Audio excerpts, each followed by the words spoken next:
Welcome বন্ধুরা। আজ তোমাদের নিয়ে যাব এক দারুণ ম্যাজিক্যাল দুনিয়ায়, আমাদের জঙ্গলপুরীতে, যেখানে পশু পাখিরা শুধু কথা বলে না, তারা একদম আমাদের মতোই স্মার্ট। চলো দেখি আজ সেখানে কি কাণ্ড ঘটছে। রাজসভায় বসে মহারাজ, মানে আমাদের সিংহমশাই, খুব সিরিয়াস মুখে তার আইপ্যাড টিপছেন। মনে হচ্ছে যেন খুব বড় কোনো প্রবলেমে পড়েছেন তিনি। ঠিক তখনই মন্ত্রীমশাই, মানে গাধা, হাতে একটা ফাইল আর স্মার্টফোন নিয়ে হন্তদন্ত হয়ে রাজসভায় ঢুকলেন। উফ, ওনার ভাবখানা একবার দেখো।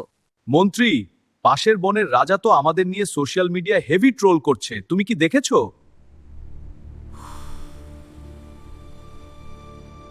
হোয়াট আ শেম মহারাজ, কি লজ্জা! ওরা বলছে আমাদের জঙ্গলপুরীর কেউ নাকি ঠিকমতো অঙ্কই জানে না, এটা কি মেনে নেওয়া যায়? এই দেখুন মহারাজ, ওরা লিখে পাঠিয়েছে এই আকাশে ঠিক কটা তারা আছে, আর এই পুরো পৃথিবীর সেন্টার পয়েন্টটা কোথায় সেটা বলতে হবে। আরে তাড়াতাড়ি গুগল সার্চ করো, আর আমাদের জঙ্গলের সবচেয়ে স্মার্ট কাউকে এখনই ডেকে পাঠাও, এর একটা জবাব তো দিতেই হবে। আর ঠিক তখনই দূরে দেখা গেল আমাদের হিরো শিয়াল পণ্ডিতকে। কাঁধে একটা লেটেস্ট ল্যাপটপ ব্যাগ আর কানে স্টাইলিশ ব্লুটুথ হেডফোন, একদম স্মার্ট লুক। শিয়াল পণ্ডিত তো বেশ মুডে আছে। সে গুনগুন করে একটা গান গাইতে গাইতে হেলতে দুলতে রাজসভার দিকে এগিয়ে আসছে। গুড মর্নিং মহারাজ, কি ব্যাপার? আজ সাত সকালে সবার মুখটা একদম তেতো করলার মতো হয়ে আছে কেন?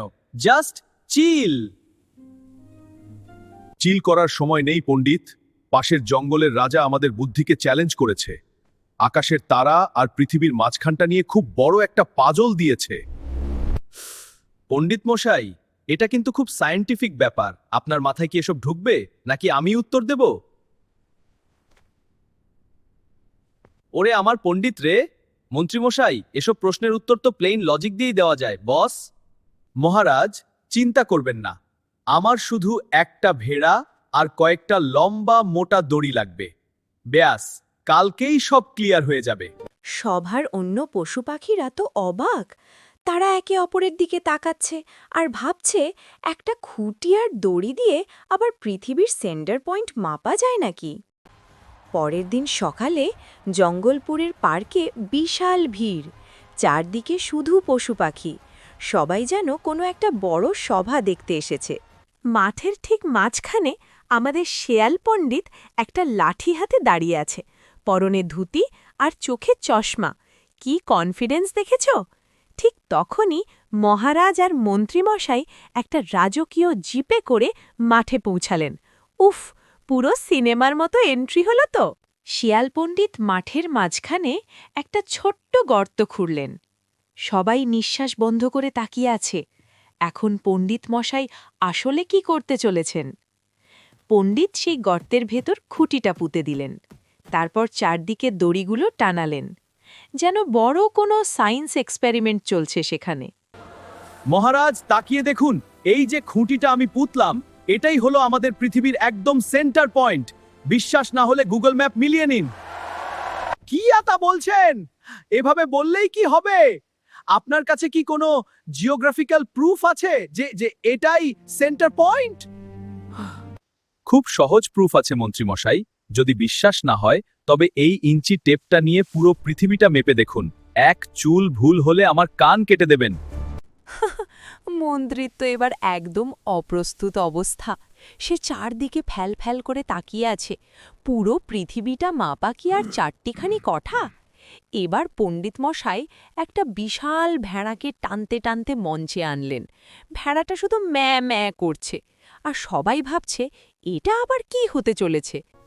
মহারাজ, এই যে দেখুন, এই ভেড়াটার শরীরে ঠিক যতগুলো লোম আছে, আকাশে ঠিক ততগুলোই তারা আছে। কিন্তু পণ্ডিত, এটা কি করে সম্ভব? মানে ভেড়ার গায়ের লোম আর আকাশের তারা এক হলো কি করে?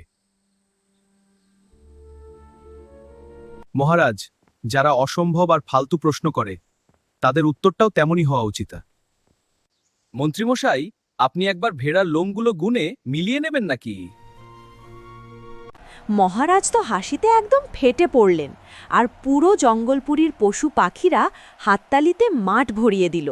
সাব্বাস শেয়াল পণ্ডিত। মনে রাখবেন, মাথায় বুদ্ধি থাকলে আর পকেটে কনফিডেন্স থাকলে গুগল সার্চও ফেল হয়ে যাবে। আসছি পরের এপিসোডে। টাটা।